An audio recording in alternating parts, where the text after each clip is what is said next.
देखिए, समाजवादी पार्टी के राष्ट्रीय अध्यक्ष ने एक प्रेस वार्ता किया। प्रेस वार्ता के दौरान जिस तरह के अतिथियों को, लोगों को सम्मान देने का प्रयोग किया गया, उसी के लिए बात करने के लिए हमारे साथ हैं कि क्या नाम है सर? विजय गौंड, विजय गौड़ जी, कहाँ से आए हैं आप? जनपद चंदौली से। जनपद चंदौली से आएंगे। आज प्रेस वार्ता के दौरान जो है आदिवासियों का सम्मान करने के लिए अखिलेश यादव, तो कैसा महसूस?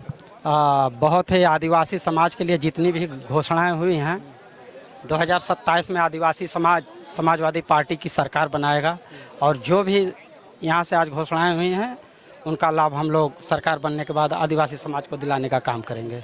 अच्छा, आप जो है जैसे माला लेंगे, पूरा लेके आएंगे, क्या मतलब समझे दिन? ये हम आदिवासी समाज के संस्कृति, कल्चर और परंपरा है जो कि बहुत पहले से ही, जब से ये धरती शुरू हुई है, आदिकाल से ही हम आदिवासियों का ये वेशभूषा रहा है। हम उसी का प्रतीकात्मक चिन्ह के तौर पे हम लोग ये ग्रहण करते हैं अपने मेन किसी भी त्यौहार पर या। अच्छा, आदिवासी लोगों को जिस तरीके से किया जाता है कि उनका कोई सम्मान नहीं होता था, तो अखिलेश यादव ने लोगों को सम्मान करके दिया, तो किस नज़रिए से क्या कहना चाहेंगे, किस नज़रिए देखना चाहिए जिसका लोगों को जो है दौड़ाना होता है? वहीं आदिवासियों को, लोगों को देखते नहीं ना, लेकिन वो अखिलेश यादव ने अपने कार्यालय में बुलाया, तो कैसा फीलिंग करते, कैसा महसूस करते?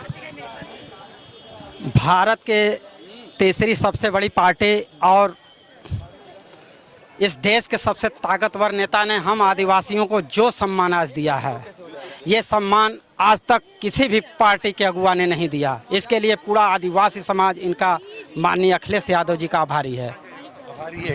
तो तमाम सत्र में जो है अध्यक्ष भी आए थे, तमाम लोगों में आएंगे, तो तमाम लोगों को देखा जा रहा है जिस तरीके से यादव अपनी दिन प्रतिदिन नीति बताते हैं कि पीडीए का जो बता रहे हैं पीछे, और ऐसे अल्पसंख्यक को और जो है आदिवासियों का भी जो है उन्होंने जिक्र किया गया, तो पीडीए में सब परिवार आ जाता, तो किस नज़रिए से देखते हैं? आज माननीय अखिलेश यादव जी ने घोषणा किया है कि जो ए शब्द है, ए का मतलब आधी आबादी होता था, लेकिन ए का मतलब आदिवासी समाज भी होता है। पीडीए में पिछड़ा दलित, आज आदिवासी समाज भी मजबूती से जुड़ गया है। क्या कहेंगे 2027 का जो परिणाम आ रहा है वो देखा जा रहा है जिस तरीके से भारतीय जनता पार्टी कह रही है कि हम अपनी सरकार बनाएंगे, लेकिन जो है अब जो है जो पीडीए का सरकार देखने को, और पीडीए आगे बढ़ता जा रहा है, तो किस नज़रिए से आप लोग किधर जाएंगे?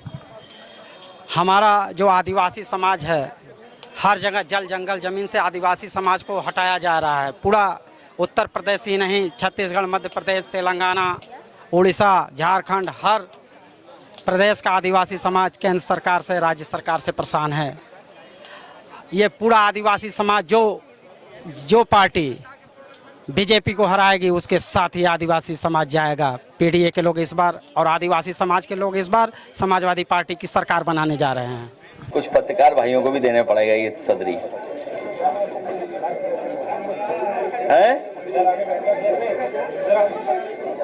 क्या क्या किया जाए जो अच्छा लग रहा है?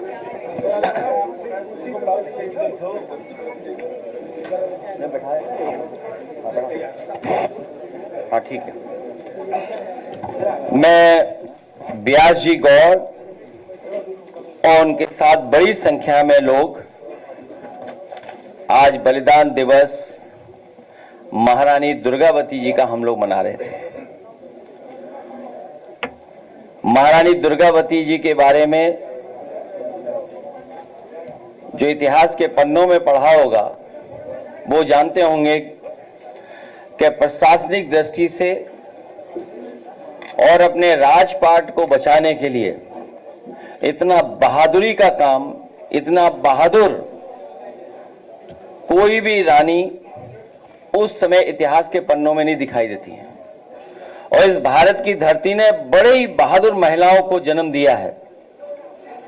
रानी लक्ष्मीबाई हो, महारानी दुर्गावती हो, या हर समाज में, पासी समाज में है, हर समाज से कहीं ना कहीं बहुत बहादुर महिलाएं निकली हैं।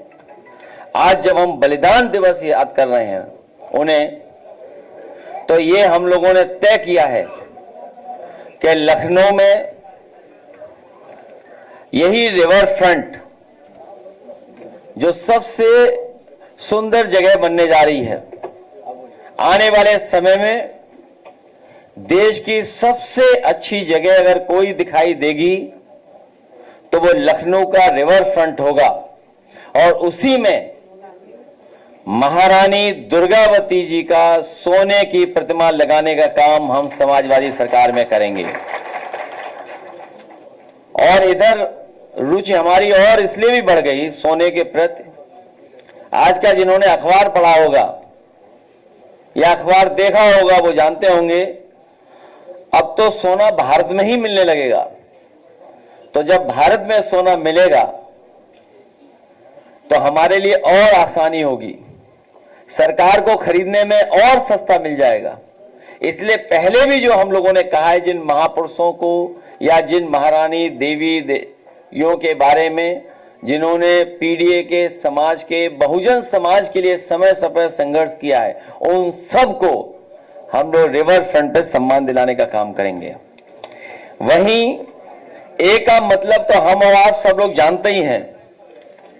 ए का मतलब जहां आधी आबादी है, अल्पसंख्यक मुसलमान भाई हैं या क्रिश्चियन हैं या पारसी हैं या और हैं, वहीं ए का मतलब हमारे आदिवासी भाई बहन भी हैं। तो पीडीए में ए मतलब हमारे आदिवासी भाई हैं।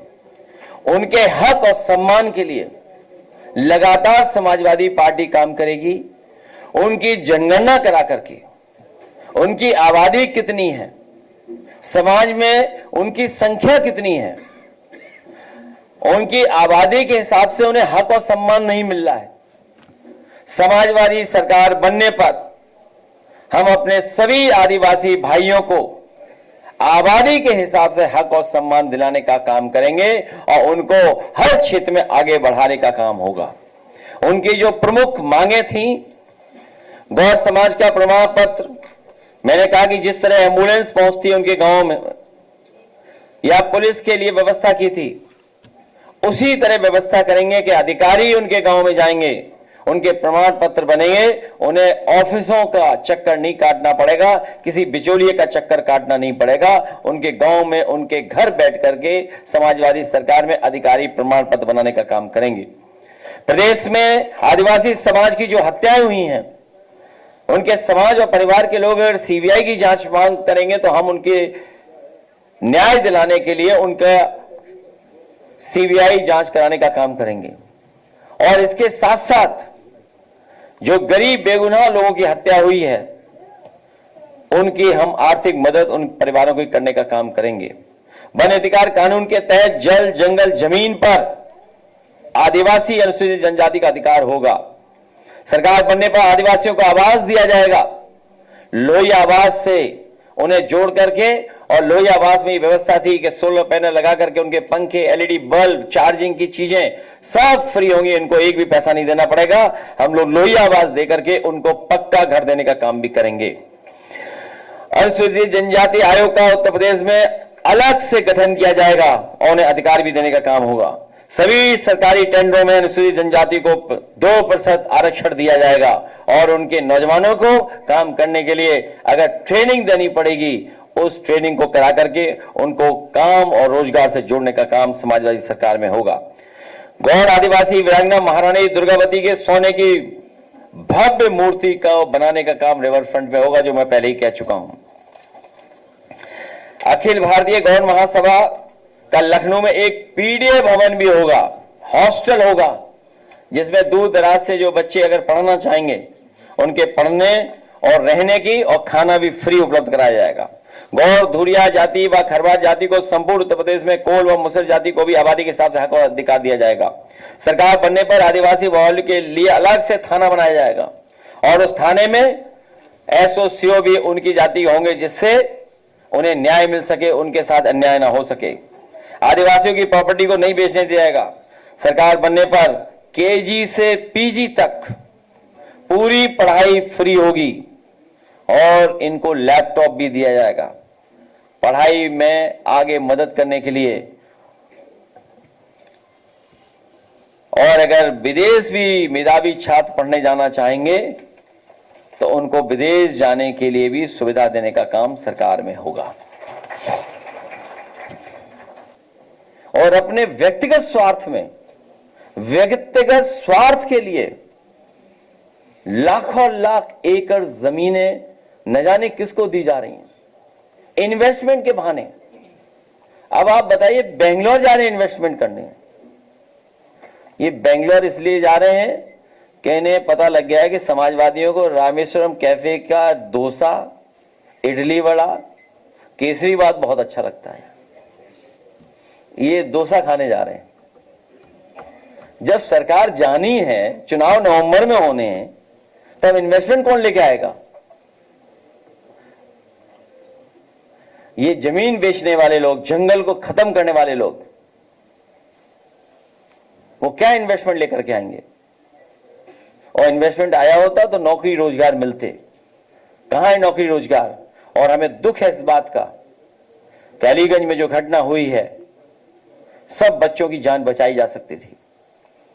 क्योंकि जब अखबारों की रिपोर्ट और लोगों से जानकारी हासिल करते हैं, अगर समय पे पुलिस प्रशासन, सरकार ने सुरक्षा नियमों का पालन करवाया होता तो ज्यादातर बच्चों की और वहां जिन्होंने जान खोई सबकी जान बचाई जा सकती थी।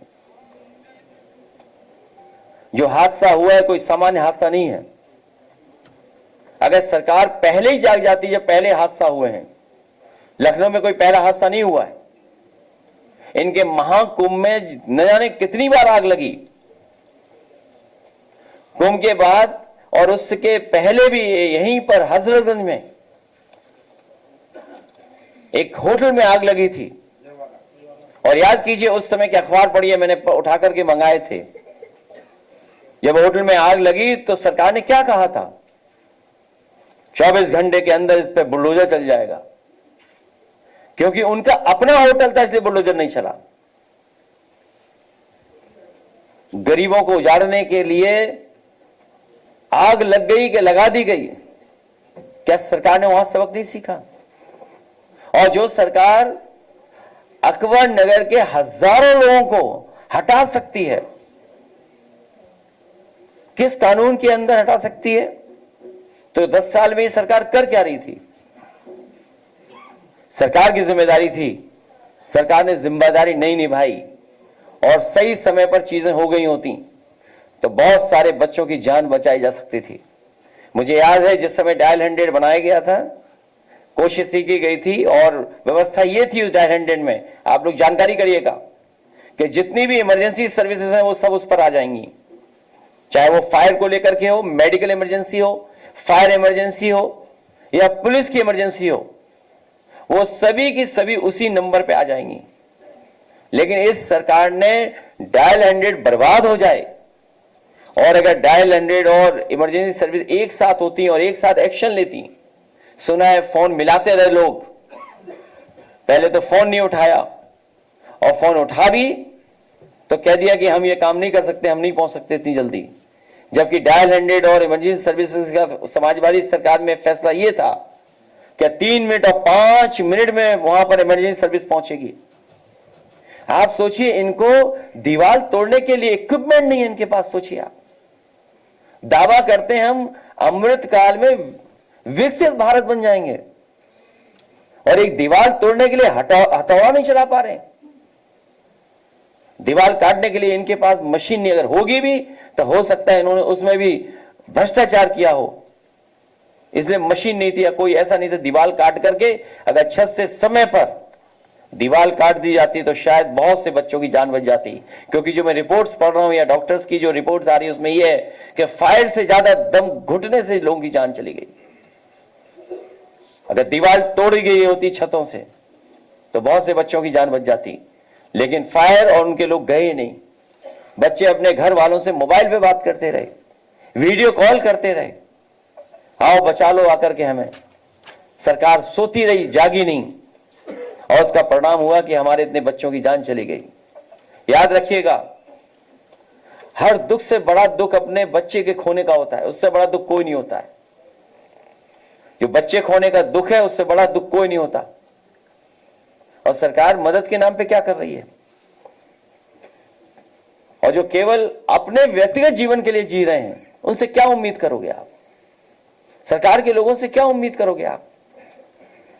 और सच्चाई तो यह है, बच्चों का दुख परिवार वाले ही समझ सकते हैं। और जिस तरह के लोग नाटकीय आंसू बहा रहे थे, कैमरा दिखाई दे गया तो आंसू आ गए, कैमरा बंद तो आंसू बंद, ये दिखावटी आंसू हम और आप सब लोग जानते हैं, कैमरा ऑन होते ही आंसू आते थे। और क्या अपने चैनलों से क्या कहलवा रहे हो? उन चैनलों को डूब के मर जाना चाहिए। 2016 की कहानी बता रहे हैं। उन चैनलों के लोग भी यहां बैठे, शर्म से उन्हें सर झुक जाना चाहिए। उनको उनसे पूछना चाहिए 11 साल से सरकार नहीं है क्या उनकी? चैनल में भी लगता बिके हुए लोग बैठे हुए हैं। इसलिए हम चाहते हैं बच्चों की मदद हो, उनके परिवार के लोगों की मदद हो और जांच हो, सुरक्षा नियमों के पालन हो, जिससे कि भविष्य में ऐसी घटना ना हो सके। और कभी सोचे जो सरकार में फैसला लेते हैं कि कभी वो उन परिस्थिति में फंस जाए तो वो क्या फैसला लेंगे, कैसे निकलेंगे, कैसे बचेंगे। जब तक अपने खोए का दुख नहीं आएगा तब तक शायद काम नहीं होगा। और अधिकारी भी कितने होशियार हैं, जिन अधिकारियों की जेब गर्म होती है, जेब भरी जाती है, वो मुख्यमंत्री जी को वहां ले गए और उन्हें फेस बना दिया। अब वो जाने, उनके अधिकारी जाने, खासम खास अधिकारी। अगर कोई दोषी है तो वो अधिकारी और सरकार, और खुद सरकार दोषी है इसके लिए।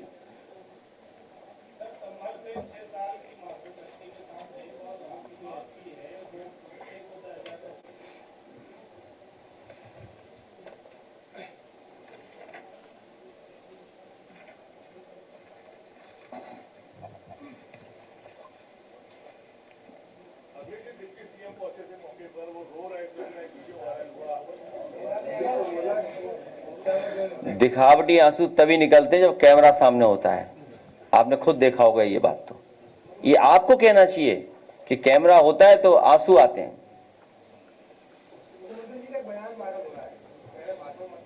मैं तो केवल इतना कहूंगा, शीशे के घर में रहने वाले लोग दूसरों में शीशे पत्थर न फेंकें।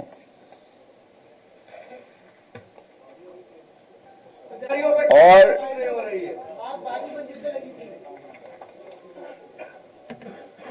इन्हें हर घटना से सबक सीखना चाहिए सरकार को।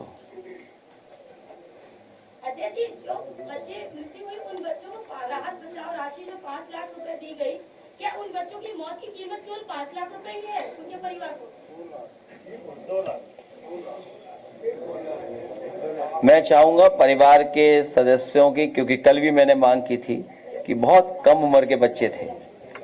जिस नौजवान से मैं मिलके आया वो अस्पताल में एडमिट है, KGMU में।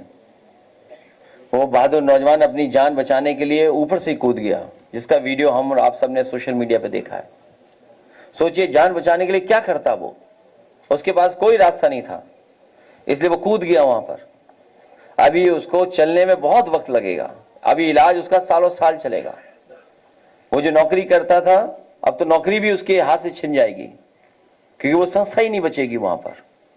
तो सरकार कम से कम ऐसे लोगों की मदद करे, और जिनकी जान गई है, अगर परिवार के लोगों को सरकारी नौकरी दे सकती तो दे, नहीं तो 1 करोड़ रुपए मदद करने के उन परिवारों का काम करे। यूपी के सोनभद्र और चित्रकूट में आदिवासी लोग जो हैं, उनको वहाँ पर पानी की बहुत परेशानी है और कुएं का गंदा पानी पीने को वो मजबूर हैं। वहाँ पर 20 परिवार हैं और 90 लोग हैं उसमें, लेकिन एक दिन में सिर्फ 10 बाल्टी पानी उन लोगों को मिल पाता है, जिसको लेकर वो लोग, उन लोगों ने भी आवाज उठाया, लेकिन कुछ हो नहीं रहा। PDA में ए है, आदिवासी भाइयों की सभी समस्याओं का समाधान समाजवादी सरकार बनने पर होगा। मैं उन सभी आदिवासी भाइयों से कहूंगा जिनको पानी या सुविधाएं या इस तरह का नहीं मिल पा रहा है, इस भारतीय जनता पार्टी को सरकार को हटाएं, समाजवादी सरकार बनाएं।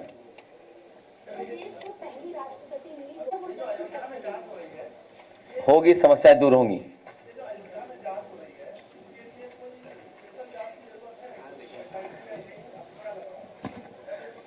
अब शेयर इन थेफ्ट में तो कुछ विशेष होना चाहिए।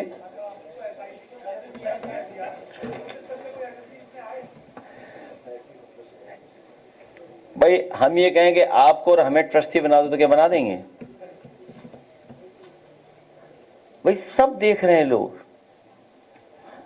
भाई सवाल चैनलों की क्रेडिबिलिटी के साथ साथ हमारे देश की आस्था, सनातन धर्म की परंपरा और हमारे प्रभु श्री राम, उनके स्थान पर इतना बड़ा भ्रष्टाचार हुआ हो।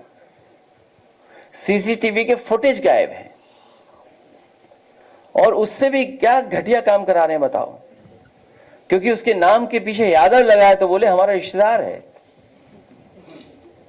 अरे सोचो, भगवान ने तुम्हारी ये पोल खुलवा दी कि तुम क्या कर रहे थे भगवान के साथ। और केवल यूपी का अगर हिसाब किताब लगाएं, जो हर बूथ हर गांव से लोग गए थे, बसों से भेजे गए थे, अगर मान लें हम 80 लोकसभा से लोग गए थे और हर लोकसभा से अगर केवल 10 करोड़ का चढ़ावा आया होगा तो सोचिए 10 गुना 80 कितना हो गया चढ़ावा?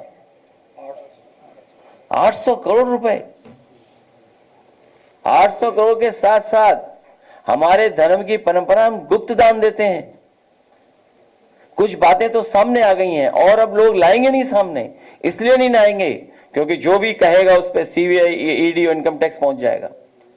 क्या आप बताइए, जो डायमंड की बात कर रहे हैं आप, या आप चांदी की शिला की बात कर रहे हो, या आप और सोने की बात कर रहे हो जो चढ़ाया है आपने, उसके लिए ईडी, सीबीआई, इनकम टैक्स और पहुंच जाएगी। तो जांच तो दूर, दान देने वालों की भी जांच हो जाएगी। और गुप्त दान वालों ने अगर बता दिया तो समझ लो क्या होगा उनके साथ। आप सोचिए क्या हुआ है देश और दुनिया के सामने। गरीब एक झोपड़ी में रहने वाला भी जान गया होगा कि क्या कर दिया इन्होंने। आप खुद सोचिए ना।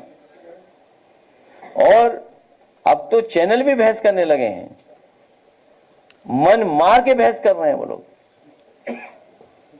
कितना कंट्रोल भाषा में बोल रहे हैं। इतना शिष्टाचार तो कभी टीवी पे दिखाई नहीं। बीजेपी को बचाने के लिए इतना शिष्टाचार, बताइए, भाषा में इतने सॉफ्ट स्पोकन। ये उनका नेचुरल स्वभाव बाहर आ रहा है, मतलब ये नेचुरल है उनका, लेकिन उन्हें बनाया जाता है बहुत कड़क, सख्त।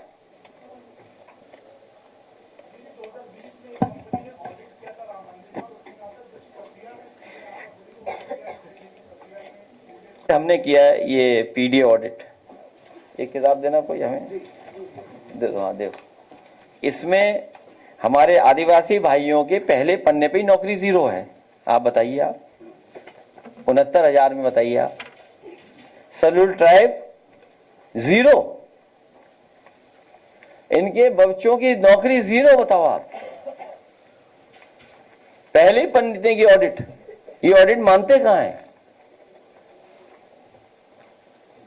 इसलिए एसआईटी बनी थी, शेयर इन थेफ्ट। आने लगे सवाल व्हाट्सएप पे।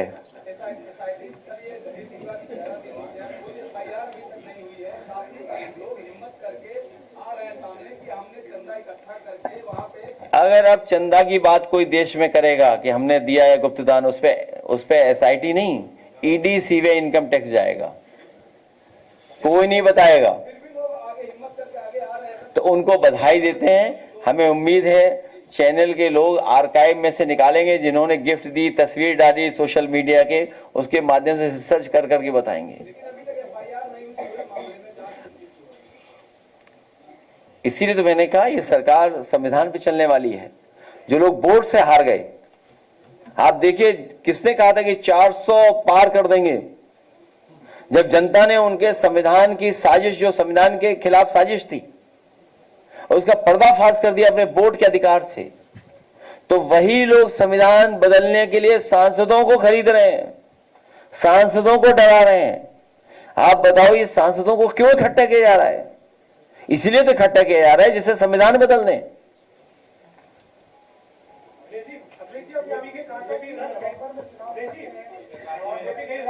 पूरी बात बोलिए भाई।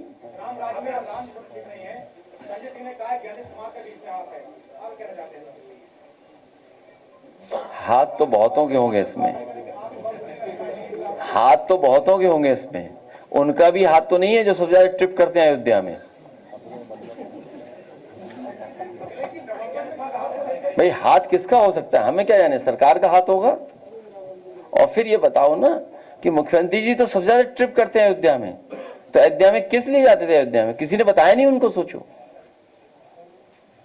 उन्हें किसी ने तो बताया होगा कुछ।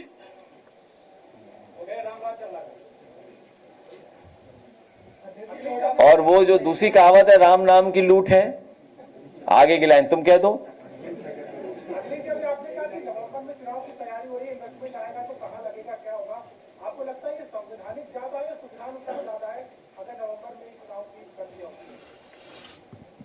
जो लोग प्रधानी का चुनाव नहीं करा पा रहे, जो लोग प्रधानी का चुनाव नहीं करा पा रहे, वो नवंबर का चुनाव कराएंगे। नवंबर में आप लोग भी पत्रकार भाइयों उन्हीं का बन के मत काम किया करो। हमारे पत्रकार भाइयों से निवेदन है कि आप लोग नवंबर की बहस मत छेड़िए। और मैंने जो तर्क दिया था, जो सुझाव दिया था, 2 तरह का सुझाव दिया था मैंने, अपने साथियों को भी बोला मैंने कि अभी किसानों को खाद और डीएपी नहीं उपलब्ध करा पा रही है सरकार, आलू की कीमत नहीं दे पा रही है, मक्के की कीमत नहीं दे पा रही है। कन्नौज में तो अगर आप सड़क पे मक्का सुखाना चाहोगे, अभी तक तो सोच लीजिए और बातें करती थी सरकार। हमारा किसान, हमारा गरीब गांव वाले सड़कों पर, और सड़क जहां रास्ता मिल जाता था वहां ही अपनी फसलों का काम कर लेते थे, मक्का सुखा लेते थे। सरकार नियम बना रही है कि मक्का नहीं सुखा सकते सड़क पे, तो भाई किसानों के लिए ड्रायर ले आओ कहीं। भाई मक्का कहां सूखे, उसके लिए सरकार इंतजाम तो करे। लेकिन सड़क पे तो आज से नहीं, जाने कब से सुखा रहे हैं लोग। और फिर आलू की कीमत क्या दे रहे हो आप। और जो बात चुनाव की है नवंबर की, आप न खाद दे पा रहे हो, न डीएपी उपलब्ध करा पा रहे हो। तो ये सर्वे करा रहे हैं अपनी तमाम एजेंसियों से कि जनता का मूड क्या है। अगर इन्हें लगा कि हाँ 50 सीट जीत सकते हैं या 20 सीटें जीत सकते हैं, उस हिसाब से फैसला लेंगे। क्योंकि आने वाली फसल के लिए इनके पास कोई डीएपी और खाद की तैयारी नहीं है। खाद और डीएपी की कोई तैयारी नहीं है। मध्य प्रदेश का किसान, यूपी का किसान या जो भी खेतीबाड़ी करने वाले किसान है, जब डीएपी और खाद मांगेंगे तो बताओ सरकार कहां से दे देगी खाद और डीएपी। इसलिए ये चुनाव जल्दी कराना चाहते हैं। और हमारे प्रधानों का खर्च बढ़वा दिया इन्होंने। जो हमारे प्रधान का चुनाव लड़ना चाहते थे, उन्होंने जो सेवा का कार्य शुरू किया था अपने वोटरों को संभालने के लिए, इस सरकार ने उनका भी खर्चा बढ़वा दिया। अब वो ऐसी जोखिम और परेशानी में फंस गए हैं कि अगर सेवा बंद कर देंगे वो जनता की, तो चुनाव हार जाएंगे। तो अब उन्हें मजबूरी में लगातार वो कार्यक्रम चलाना पड़ रहा है। सोचिए कितना बड़ा धोखा दिया हमारे आम लोगों के साथ। सरकार खिलवाड़ कर रही है। 1 नेशन 1 इलेक्शन, लेकिन प्रधानी का नो इलेक्शन। सबसे ज्यादा योगी आदित्यनाथ नोएडा में जाते हैं, लेकिन नोएडा की सोसाइटी में आग लग जाती है। फायर सिस्टम के पास इतनी भी तकनीकी नहीं है कि 12वीं मंजिल तक पानी पहुंचा दे, 7वीं मंजिल तक पहुंचाते। इस पर क्या कहोगे आप? आपकी सरकार आएगी तो क्या करोगे? मुख्यमंत्री ने अपनी हाइट के हिसाब से मशीन खरीद ली होगी, या तुमने अपनी हाइट के हिसाब से मशीन खरीद ली कि यही मशीन पहुंच जाएगी ऊपर।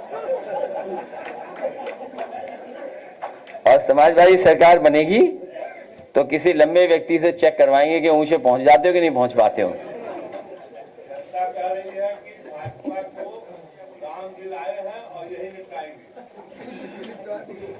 ये जो दूसरों के लिए गड्ढा खोदते हैं, वो एक दिन अब खुद गड्ढे में गिरते हैं। जो लोग धोखा दे करके आए हैं, ये जो भ्रष्टाचार कर करके आए हैं, ये भ्रष्टाचार में ही चले जाएंगे। ये भ्रष्टाचार की वजह से तो मानक नहीं पूरे हो रहे हैं। इनका भ्रष्टाचार धर्म बन गया है। इनका एक ही धर्म है, बस धन।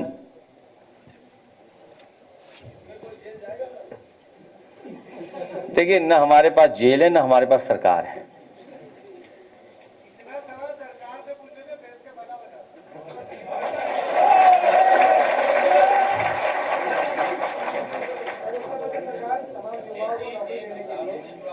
हमारे ये पत्रकार साथी बहुत बहादुर लोग हैं, बहुत बहादुर लोग हैं। कांग्रेस जनता पार्टी जो है दिल्ली में प्रोटेस्ट कर दिया, किसान ने उनको समर्थन दिया है। उन्होंने कहा है कि पीडीए भी हमें समर्थन दे। पीडीए की सरकार बनाएगा, सामाजिक न्याय के राज का स्थापना के लिए काम करेगा। बेरोजगार युवाओं को नौकरी देने के लिए उन्होंने एक स्टेप नाम से कंपनी के साथ कहा जा रहा है कि दूसरी फसल को ये सरकार की तैयारी है, इसके बाद आप सरकार ने बेरोजगार युवाओं को नौकरी देने के लिए एक स्टेप नाम की कंपनी को टारगेट किया है। तो ब्लू डॉट ऐप में तमाम युवाओं को प्लेटफॉर्म मिलेगा, अपने शिक्षा के साथ नौकरी तलाश करेंगे। सरकार और बीजेपी नकारात्मक प्रचार के लिए नौकरी और रोजगार दे रही है। इन्हें नौजवानों के भविष्य की चिंता नहीं है। चुनाव की तैयारी कर रहे हैं कि जितना नकारात्मक प्रचार कर सकते हैं उसके लिए धन खर्चा कर रहे हैं। इनके एजेंडे में ही नहीं है नौकरी, तो नौकरी कैसे देंगे? समाजवादी सरकार बनेगी तो रोजगार और नौकरी देने का इंतजाम किया जाएगा।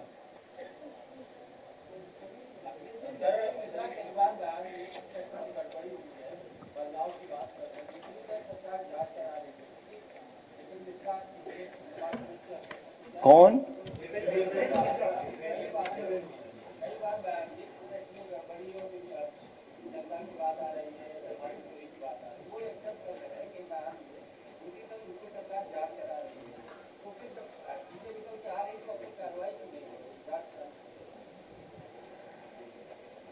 ये तो आप सवाल पूछना, इस पे तो आपको एक एक घंटे का कार्यक्रम चलाना चाहिए टीवी पर। Breaking news, breaking news.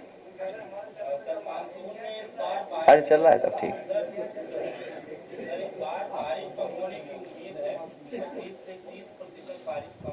सेंध ट्रस्ट SIT,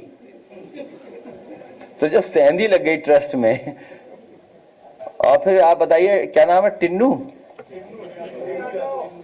बताओ टिन्नू को इतना फेमस कर दिया, बताइए आप। देखिए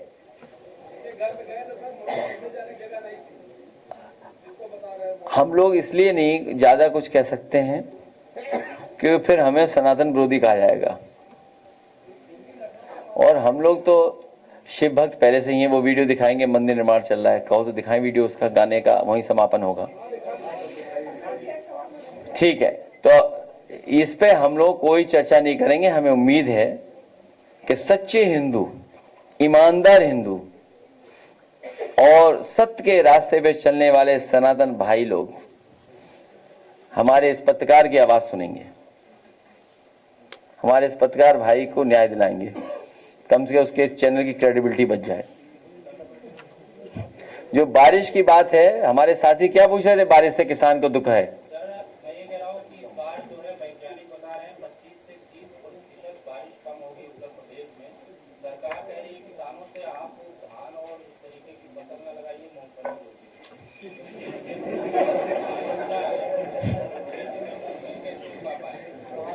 ये बताओ तुम कहां से ढूंढ लाए मूंगफली वाली बात?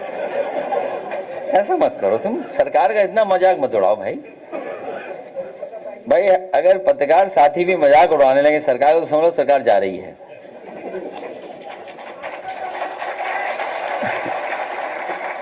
अब तो सरकार जा ही रही है। और मूंगफली तो देखिए फुर्सत में खाई जाती है। अभी जो मंत्री लोग हैं जो पानी का, बारिश का इंतजाम नहीं कर पा रहे हैं, तो वो जाकर के अब मूंगफली खाएं। और कम से कम जो इन्होंने अपने घोषणा पत्र में लिखा है, कृत्रिम बारिश, अगर मैं सही हूं तो मुझे करेक्ट कर देना आप लोग अगर मैं कहीं, इनके शायद इलेक्शन मैनिफेस्टो में ये था कि हम कृत्रिम बारिश कराने का काम करेंगे बुंदेलखंड और उन सूखे इलाकों में। अब हमें उम्मीद है कि अपने ड्रोन और दूरबीन से देख करके देखते रहेंगे कहां कहां बारिश कृत्रिम हो रही है कि नहीं हो रही है। और एक दिन मैं किसी अखबार में देख रहा था, वो भी अब मुझे ठीक कर देना आप, किसी एक साथी ने स्टोरी निकाली थी कि जो वेदर फोरकास्ट करती जो रडार्स या जो इंस्ट्रूमेंट्स लगते हैं, कई 100 करोड़ के इन्होंने जो इंस्ट्रूमेंट्स लगाए थे, उन इंस्ट्रूमेंट्स में कुछ अंदर है ही नहीं, बस वो इंस्ट्रूमेंट दिखाने के लिए लगे हैं। इसलिए फोरकास्ट भी जो होना चाहिए उस तरह का फोरकास्ट भी नहीं हो पा रहा है। तो सोचिए जो लोग फोरकास्ट में पैसे खा जाएं, हमारे सनातन धर्म की आस्था में महापाप कर दें अगर, तो उनसे क्या उम्मीद करोगे आप? और अगर बारिश नहीं होगी समय पर, तो सबसे ज्यादा संकट में हमारा किसान और गरीब आएगा, गांव के रहने वाले लोग आएंगे। और दूसरा, उससे अर्थव्यवस्था गड़बड़ा जाएगी। इसलिए सरकार को उचित कदम उठा करके पानी का इंतजाम और कैसे नहरों से पानी पहुंच जाए खेतों तक, उसका इंतजाम सरकार को कर देना चाहिए। फसल बदलने का सुझाव नहीं देना चाहिए। कल को न जाने कौन सी दूसरी फसल भी कहेंगे, कभी तो मूंगफली लगा रहे हो, दूसरी फसल लगाओ। और जो पकड़ा जा रहा है, कहेंगे कि उस वनस्पति का सेवन करो जिससे कि आपकी मांग ही न कर पाओ उसके बाद। और अगर उसका आप सेवन कर लेंगे तो उसके बाद तो दुख दर्द भी दूर हो जाएंगे आपके। तो अगली बार मूंगफली ना उगाएं, आप वनस्पति की खेती करें। वनस्पति की खेती हो और बड़े पैमाने पर हो। अब उसके लिए कोई नई फसल लानी पड़ेगी, छिड़काव से जो चल जाए।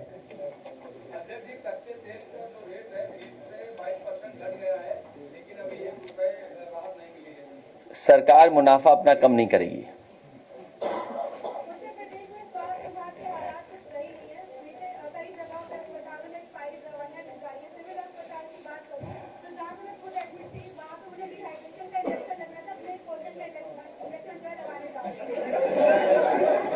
अब तुम मत काट लेना किसी को।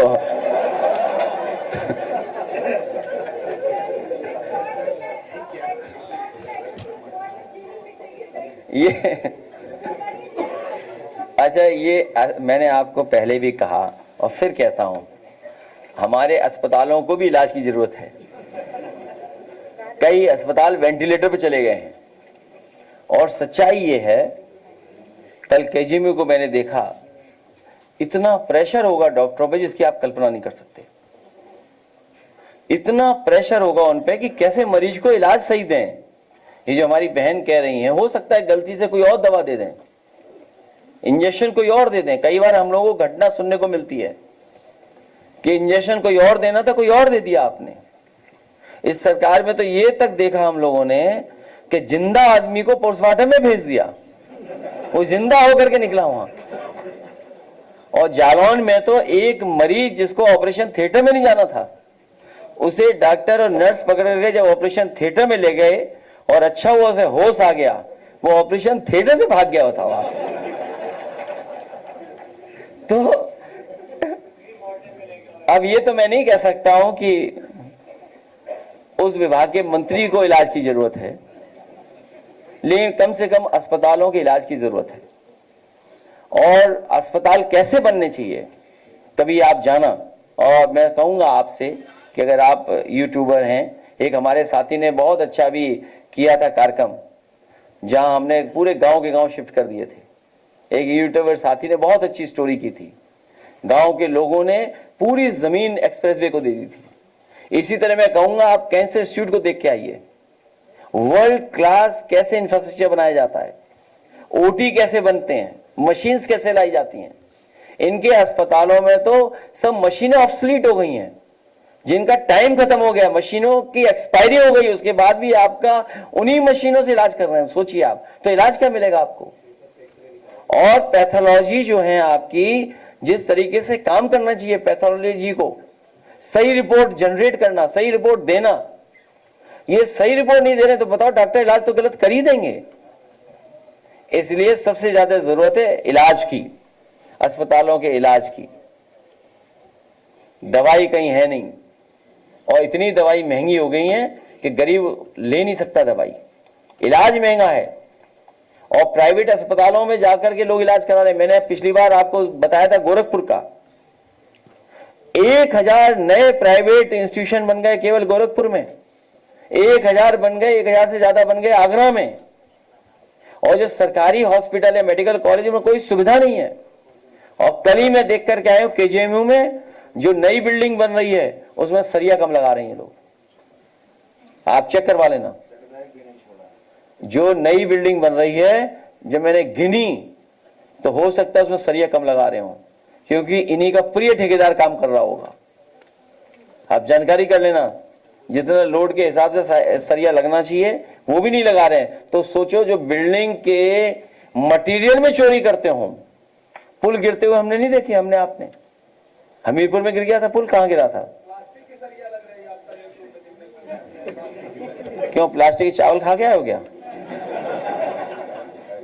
तो प्लास्टिक के चावल भी बिक रहे हैं। और कन्नौज में तो सोचिए, रेलवे स्टेशन में पता नहीं कहां से सड़ा गला बांस लगा रहे थे, और ऐसा हुआ कि पूरा गिर गया सब कुछ, रेलवे स्टेशन ही नहीं बन पाया। तो कितने पुल गिरे इनकी सरकार में हैं? और एक मंत्री हाफ कर दिया गया। आप कभी जांच करना आप इस बात की। आप बताइए, आप सब लोग बैठे हैं, बहुत से साथी चले होंगे इस सड़क पर, आगरा लखनऊ एक्सप्रेस वे। आज बताओ राइडिंग क्वालिटी क्या है? 10 साल बाद, 11 साल हो गए उसके, आज ज्यादा हो गया। 16 में उद्घाटन कर दिया था हम लोगों ने, 16 से चल रही सड़क, सोचिए आज 26 है मान लीजिए। आप बताइए उसकी राइडिंग क्वालिटी किसने खराब की? यूपीडा के जिम्मेदारी थी, उस मंत्री की जिम्मेदारी थी। बताओ, उसकी राइडिंग क्वालिटी खराब कर दी। इसलिए खराब कर दी कि लोग तारीफ न करें इस सड़क की, लोग तारीफ न करें आगरा लखनऊ एक्सप्रेस वे की। इसलिए इन्होंने जो उसके ऊपर टॉप लेयर पड़नी थी, रीकारपेटिंग होनी थी, उस मटेरियल में घोटाला किया है। जो विटामिन है, जो काला वो है उनका डामर, उसमें घोटाला कर लिया, उसकी क्वालिटी गिरा दी। जो इसमें इस्तेमाल हुआ था विटामिन, जो विटामिन यूज हुआ था आगरा लखनऊ एक्सप्रेस वे में, सबसे सुपीरियर क्वालिटी का विटामिन यूज हुआ था। इस सरकार ने, मंत्री या सरकार ने मिलकर के आगरा लखनऊ एक्सप्रेस वे को बर्बाद कर दिया है। ये चाहते हैं उसी तरह बर्बाद हो जाए जैसे इनकी सरकार बर्बाद है। Purvanchal express way, Gorakhpur link और इनका बुंदेलखंड एक्सप्रेस वे। और अभी तो बारिश है, जब आप सड़क के मेंटेनेंस का पैसा खा जाओगे तो सड़क कैसे काम करेगी बताओ। और गंगा एक्सप्रेस में तो जाना मत।